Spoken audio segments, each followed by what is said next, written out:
Khatari grew up in Iran.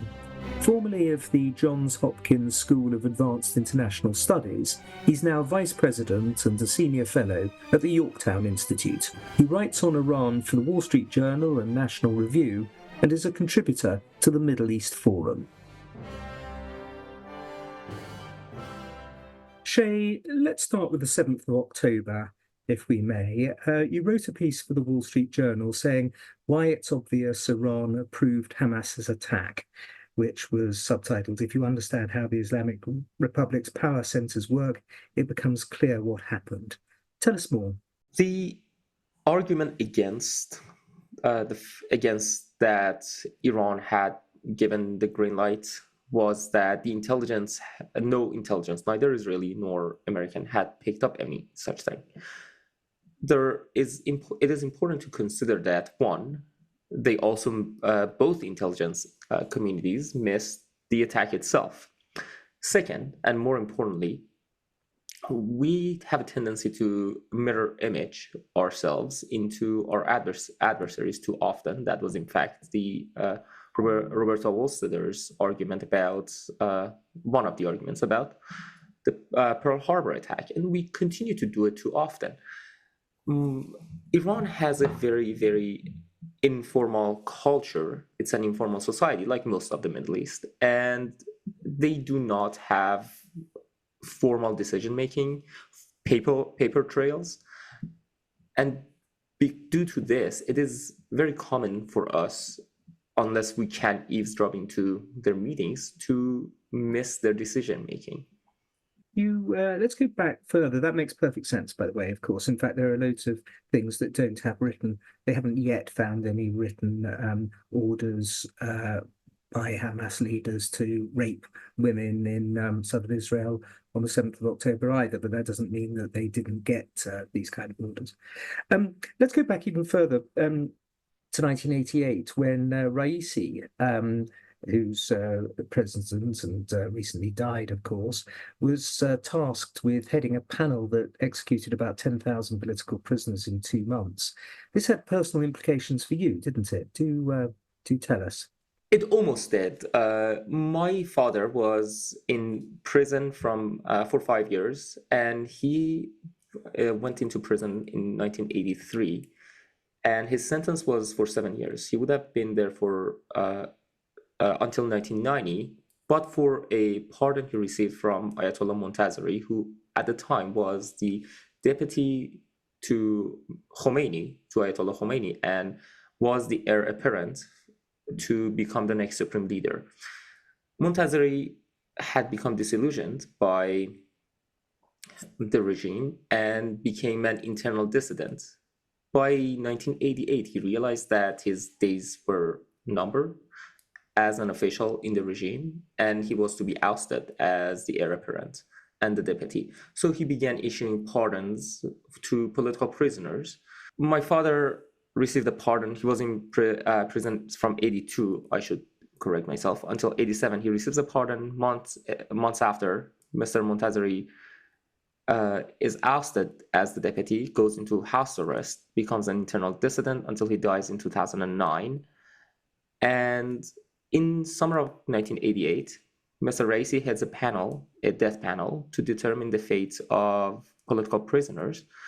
Up to 10,000 of them receive death sentences. Many of the prisoners were asked simple questions. Are you Muslim? No. Okay. Was your father Muslim?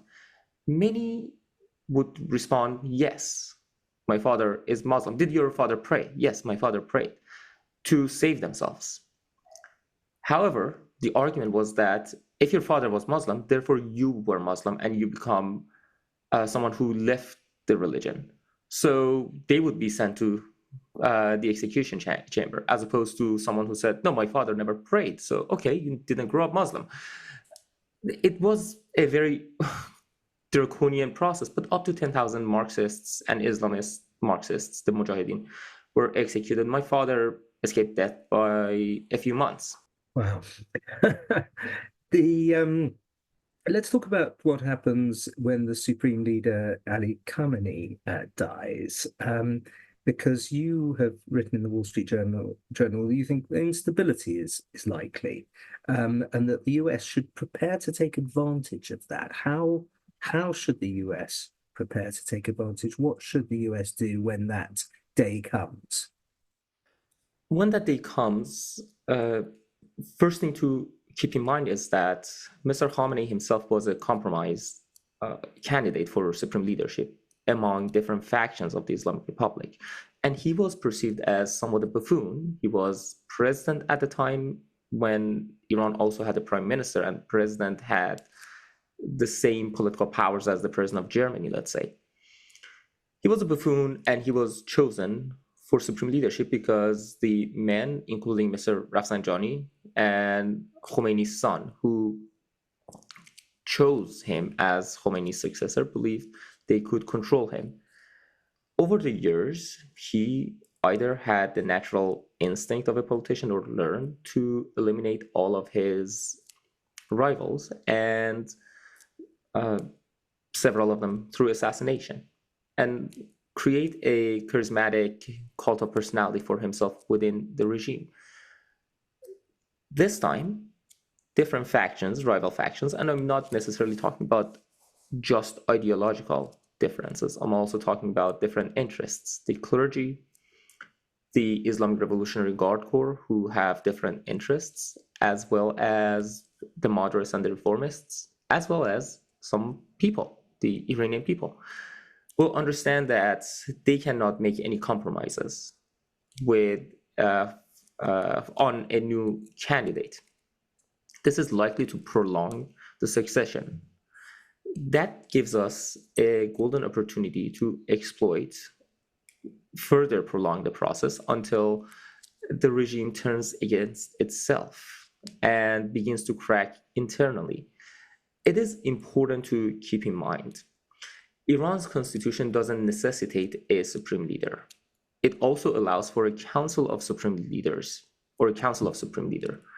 Could be 3 men, 5 men, 7 men, as many. My prediction is that the likeliest outcome is 3 men. They will say that Khomeini and Khamenei were people of otherworldly virtues, and to succeed them, we need a combination of men. So combined together, they could reach their level. That way, they could split their differences by having different people, several people, one from each faction in that council. That would be a good outcome because it will prevent recreating a cult of personality of a leader that is necessary to keep the regime in power. And we could see a scenario that these men and their supporters would turn against each other over their differences. Ideally, this process itself could lead to this crack even before a council is announced. Nonetheless, the worst outcome for us could be that they again come up with one person who could recreate this cult for himself. Our job, our intelligence agencies, our public diplomacy, our diplomatic apparatus, all should try to prevent a singular leadership succession. Do you see any signs of this? You talk about cracking internally. What are the signs that the Iranian regime, they seem to have got over the uprisings that took place recently over the wearing of the hijab and so on, with a horrific, vicious crackdown. What are the signs that that they might be cracking internally? A few signs. One, before the Biden administration began the de facto lifting of sanctions, they still exist de jure, they're just not enforced. Iran's treasury was empty. And there is a leaked document from Supreme Leader's office with several commanders of the IRGC who are saying our soldiers, our troops, are becoming disillusioned for many reasons, ideologically as well, but also because we cannot pay them. Some of them are turning to second jobs. And keep in mind that IRGC is the best funded organization in Iran.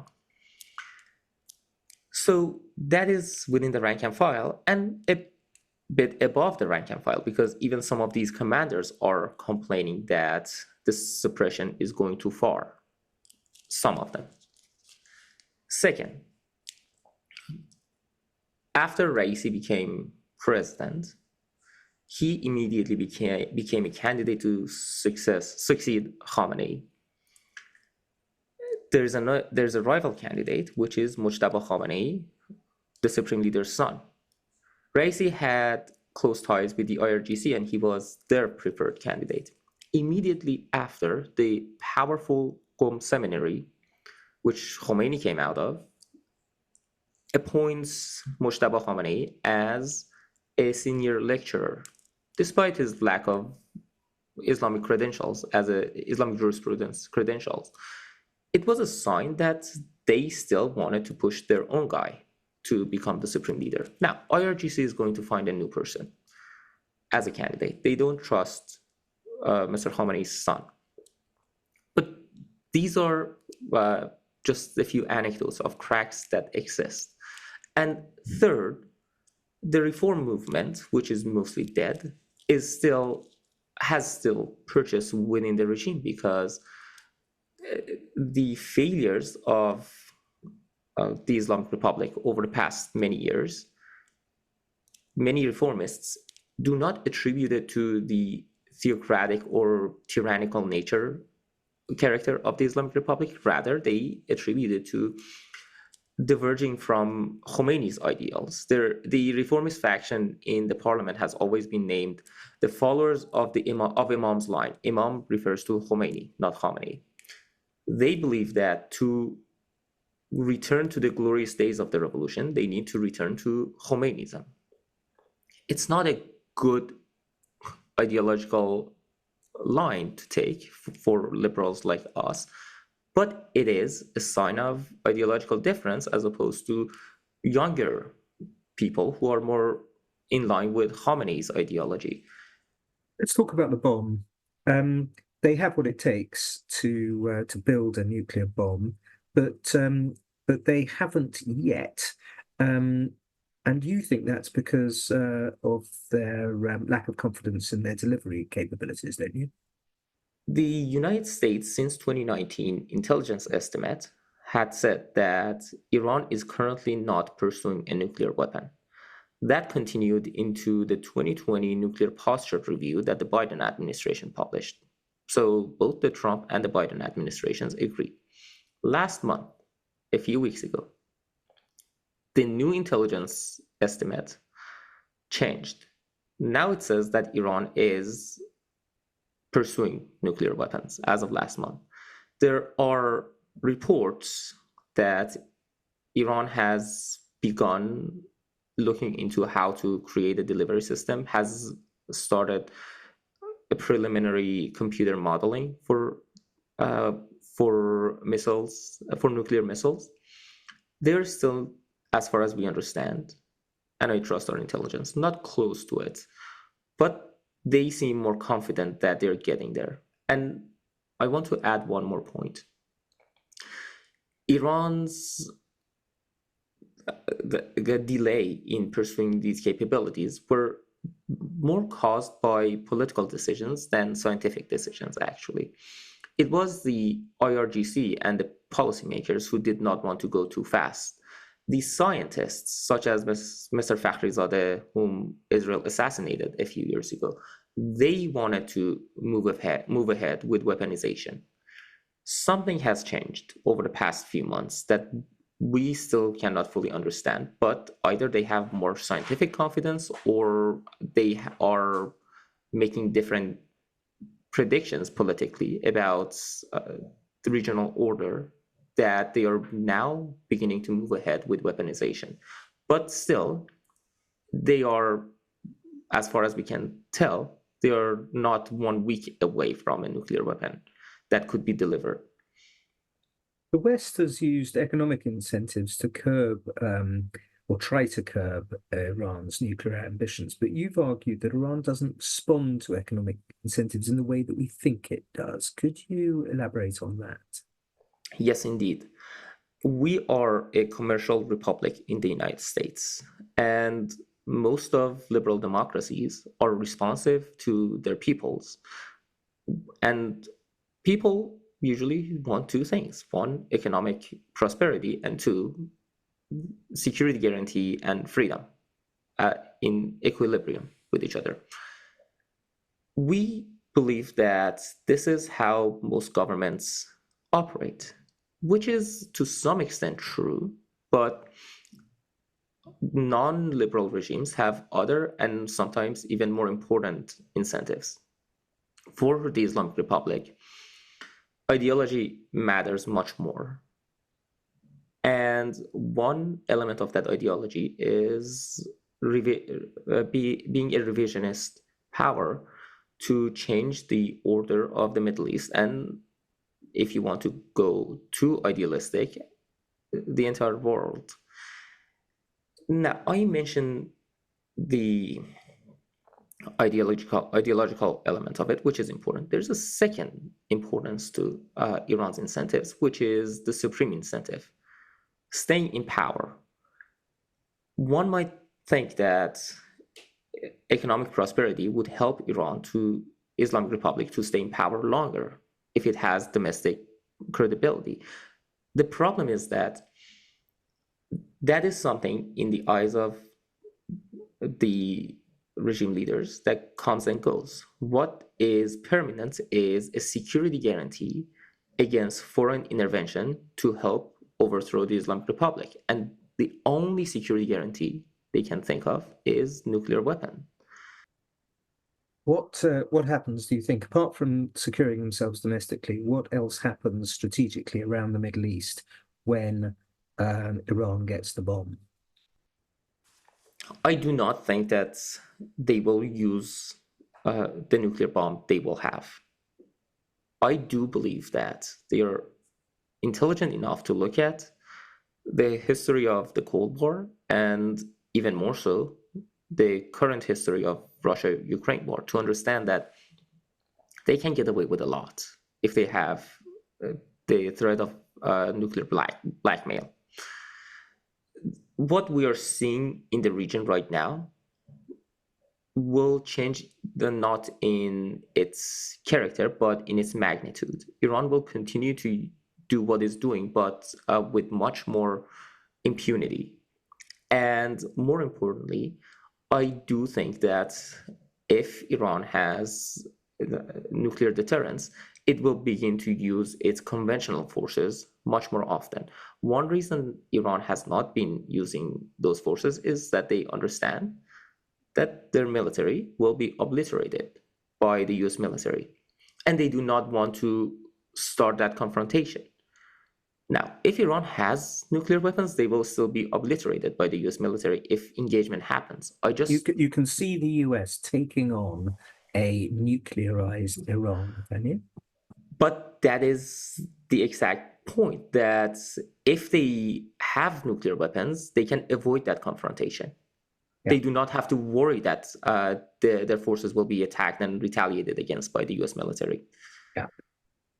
And also, tell us about, I mean, it's taken its place very much in the new, for want of a better phrase, axis of evil with China and Russia, North Korea, Belarus, and much more junior figures like Venezuela.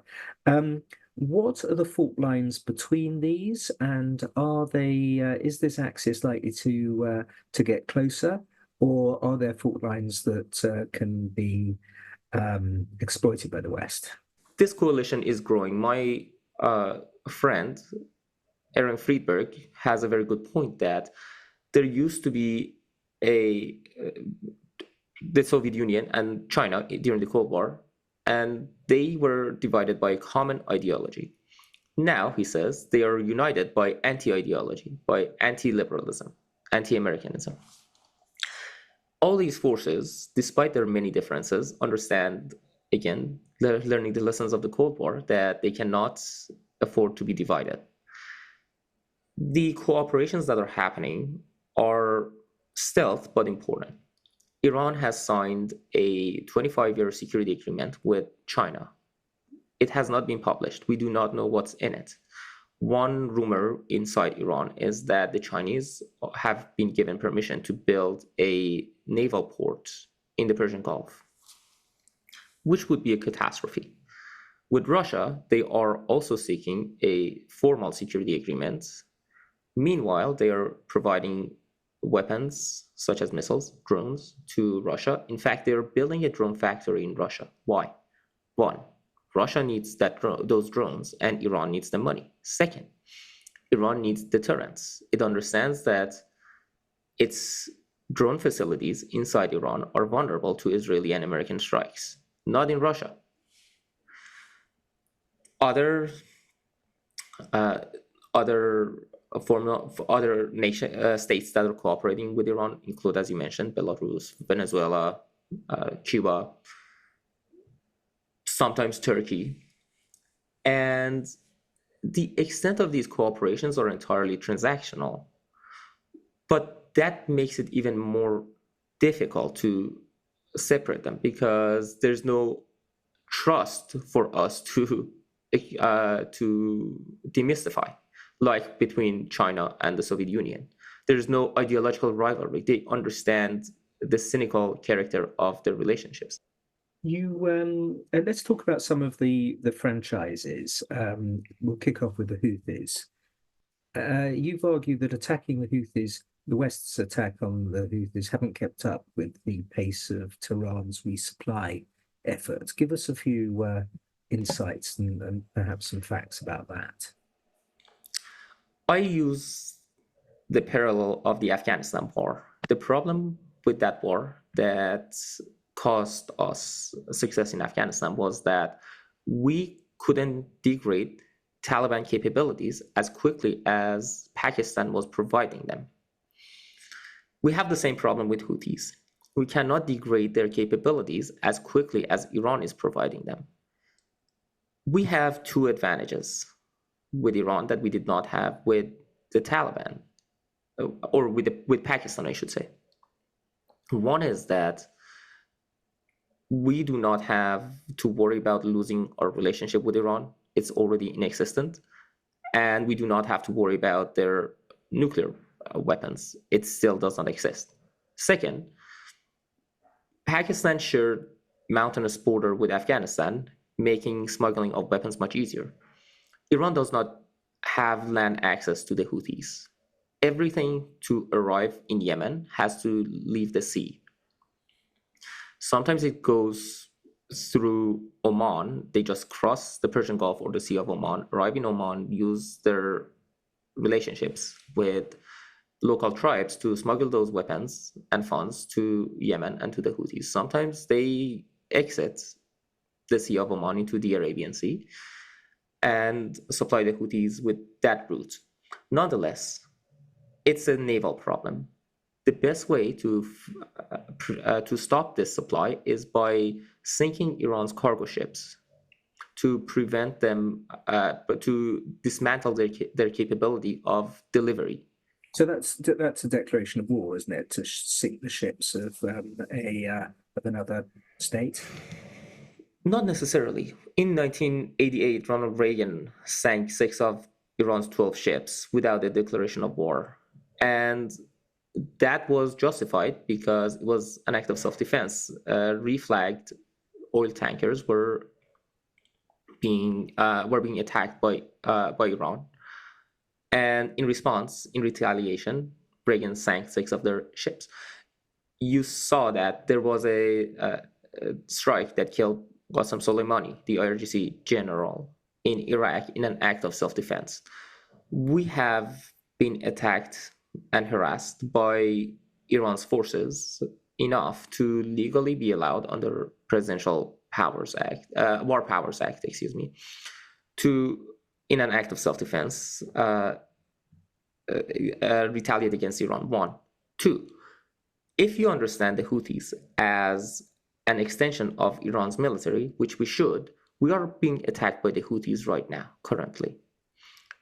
And again, that would be an act of self-defense. Moving on to Hezbollah, you don't think of it a complete foregone conclusion that Hezbollah is an arm of the Islamic Republic, do you? Or at least you're not so sure about this. Tell us more about how the relationship changed in your view.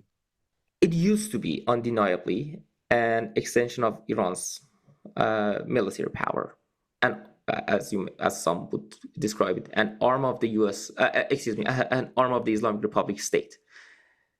Since 2010s, during the civil war in Syria, Hezbollah was involved, and let me restart. Hezbollah became involved in the Syrian civil war into 2010s, and during that period, became much wealthier, much better funded, and much more weaponized. You see that the threat that is posed to Israel suddenly grows by Hezbollah, suddenly grows in that time. But also, Hezbollah's control, influence over Lebanese politics grew, going from a small entity in southern Lebanon to essentially controlling the entire state at some point. This wealth and power has made it more autonomous and independent from Iran because it has to rely less on supplies of arms and money. Its decision making could go either way now. That I'm not incapable enough to adjudicate whether this means that they will be now more hawkish on Israel to attack Israel or less. Though there is evidence that Mr. Nasrallah, in interviews and in his conduct, has said several times he regrets the 2006 war and he does not wish to go to war again with Israel. I am not certain that Iran will be able to convince Hezbollah to retaliate against Israel if it needs Hezbollah to do so. It might be. I'm just not convinced that it will be able to do that. It's rather a question mark for me than a foregone conclusion. How worried should Israel be that one day Iran will get the nuclear bomb and the capacity to deliver it? It's a small country, Israel. It only needs one, and it will be wiped out. It's surely Israel has got every right to be extremely concerned and worried to the point that it has the right to retaliate before this happens. I have been of the idea that Israel made the wrong decision after October 7. If you think in Clausewitzian terms, you start the war with the big enemy, not the small one. And out of the three, Hamas, Hezbollah, and Iran, Hamas is the smallest one. In fact, Prime Minister of Defense Gallant was of the view that they should go after Hezbollah. I understand why that decision was made, however. One, you need to get your hostages back. And two, you have to rely on US support. And President Biden was adamant that Hezbollah should not be attacked. Let alone Iran. Oh, absolutely. Absolutely. If you set aside those considerations, which are very important, I'm just not an Israeli diplomat to figure out these complexities, or Prime Minister Netanyahu. If you can figure out those complexities, Hezbollah needs to be pushed back behind the Litani River, as everybody talks about, to be neutralized as an aggressor against Israel.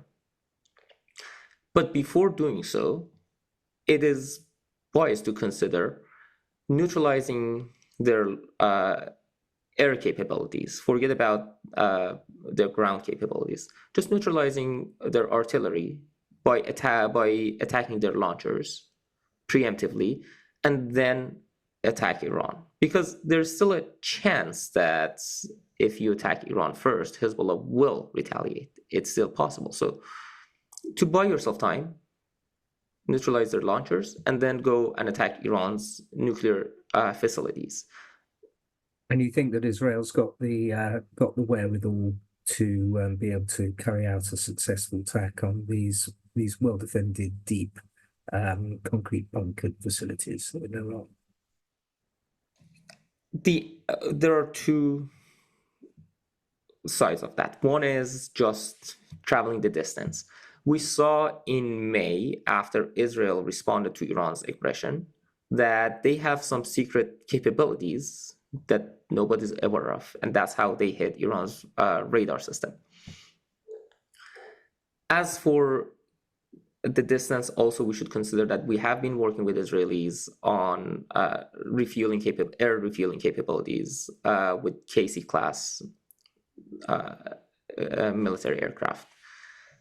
As for attacking Iran's deeply dug nuclear facilities, Israel has some bunker busters. There are people who say that these bunker busters would not be sufficient to dismantle Iran's facilities.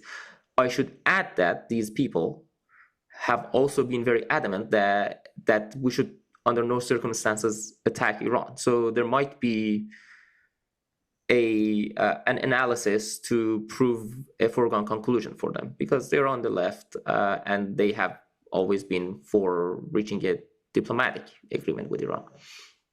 However, even if they are correct, tunnels have mouths. You do not need to necessarily destroy the entire facility. You can just destroy their ability to access them and buy yourself time. Of course, they're going to rebuild those mouths to the tunnels, and you will have to attack them again if it is truly unachievable to attack those and destroy those underground facilities. But the access points are still above the ground. You can just keep destroying them.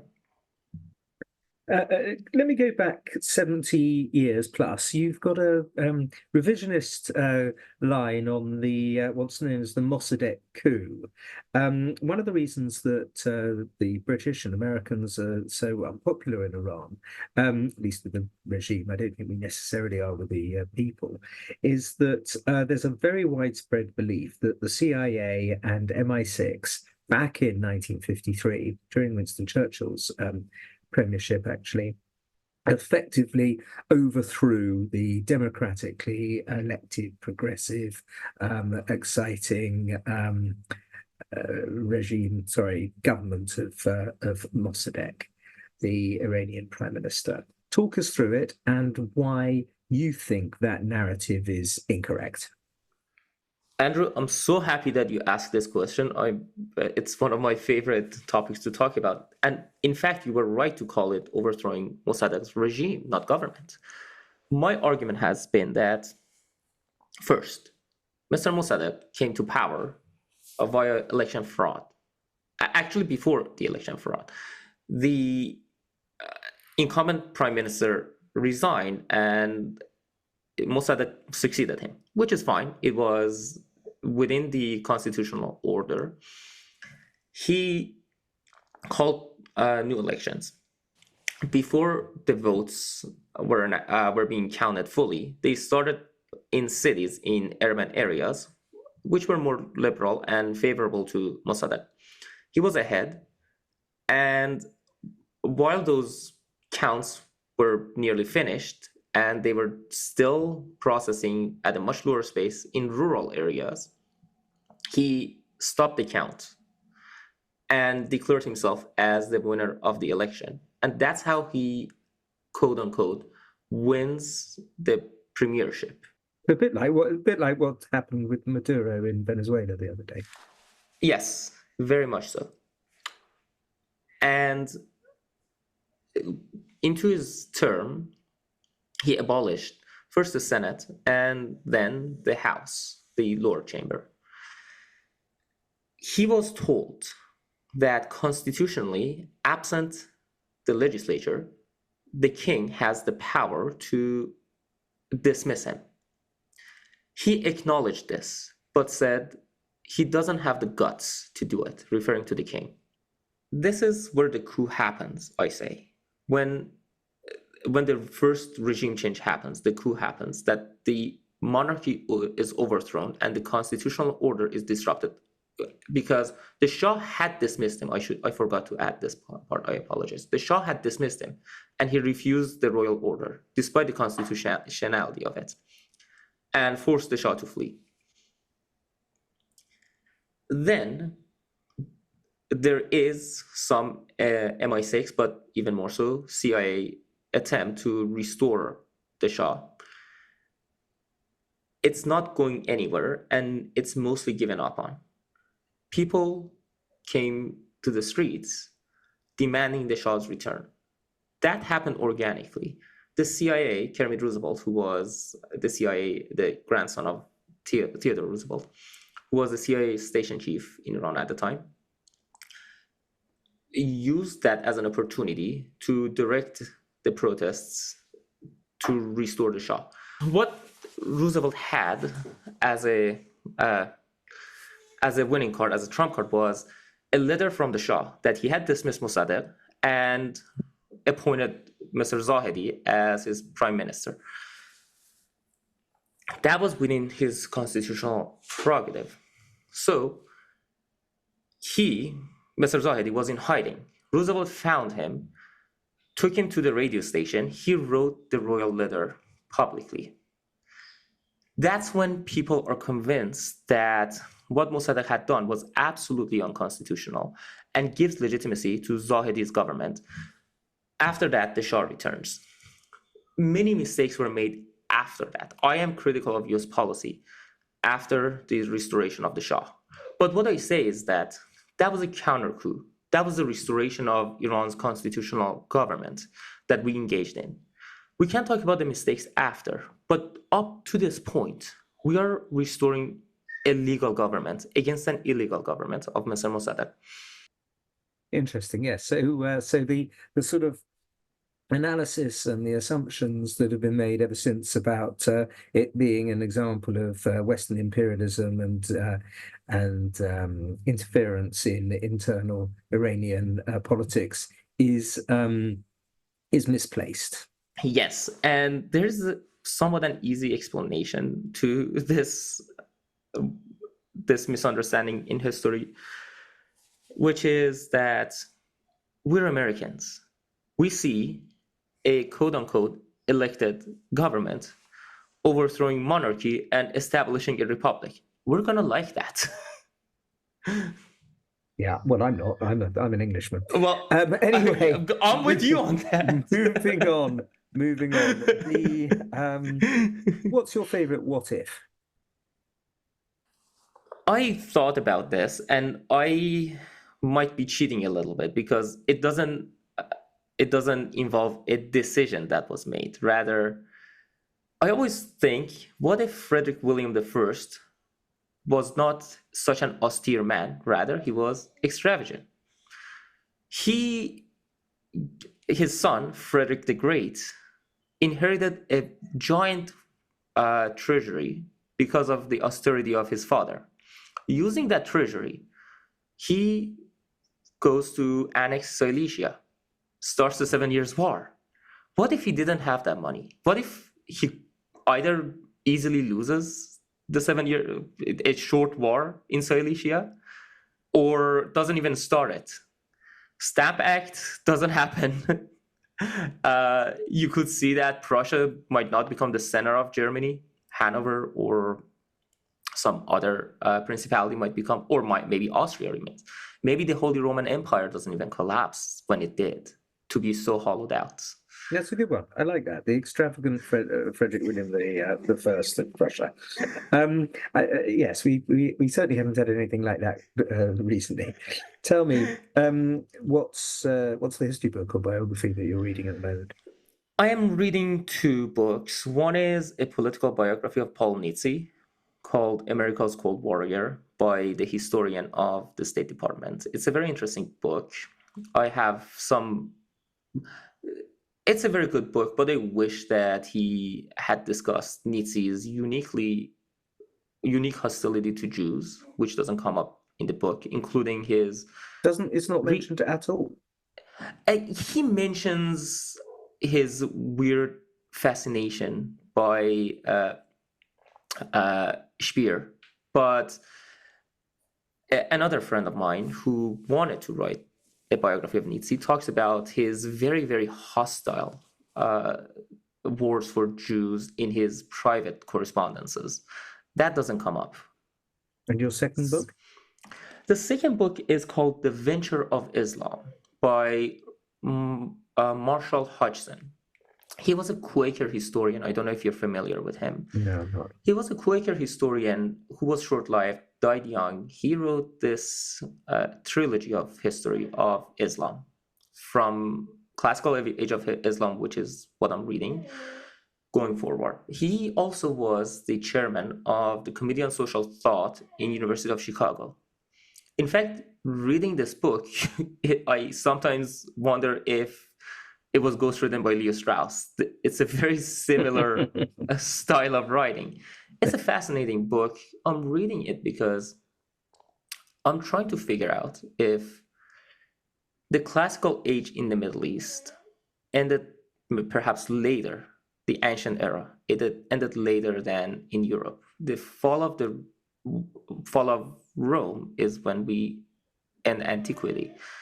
But Persian Empire, which was the equivalent in the Middle East, the hegemon of the Middle East, as you may, falls hundreds of years later. And I'm wondering if we're still in the medieval era in the Middle East, that our hopes for liberalism and enlightenment are not being realized because they haven't even started reconsidering religious dogma that is associated with Middle Ages in Europe and now in the Middle East. So that is why I'm reading this book. Shay Khatari, thank you very much indeed for coming on Secrets of Statecraft. Thank you, Andrew. On the next Secrets of Statecraft, Matt Ridley is a British scientist, cultural pundit, scientific historian, and a peer of the realm.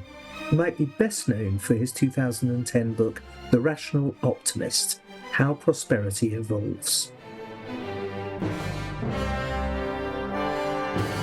This podcast is a production of the Hoover Institution, where we advance ideas that define a free society and improve the human condition.